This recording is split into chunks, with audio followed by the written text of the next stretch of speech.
महाराज जी आपके चरणों में कोटि कोटि प्रणाम। महाराज जी, किसी के प्रति मन में द्वेष हो तो उसे कैसे खत्म करें? उस द्वेष भगवत भाव कहने की जरूरत नहीं, उससे अपने अंदर भगवत भाव रखो कि इसमें भी प्रभु विराजमान है। मेरे किसी पाप का मार्जन करने के लिए उनकी प्रतिकूल वृत्तियां हमारे प्रति आती हैं और हम उसे शांत भाव से सह लेते हैं, तो ना द्वेष बनेगा और ना आगे कोई संस्कार ऐसे बन पाएंगे जिससे हमारा बंधन होगा।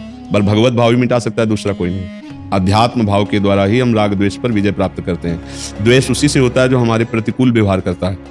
प्रतिकूल व्यवहार तभी होता है जब हमारे को भोग मिलना होता है दंड का। जैसे कुछ नहीं तो हृदय जल रहा है, उसके प्रति सोच सोच के हम जल रहे हैं व्यर्थ में, तो वो जो ताप हो रहा है वो हमारे पाप को नष्ट कर रहा है। निश्चित मानिए, अगर आध्यात्म को स्वीकार करेंगे तो किसी से द्वेष करने की जरूरत नहीं है। जो हमसे द्वेष करना है उसके प्रति भगवत भाव रखना और सह जाने की जरूरत है। बहुत उन्नति होगी, लौकिक और पारलौकिक दोनों उन्नति होंगी यदि द्वेष को सह गए।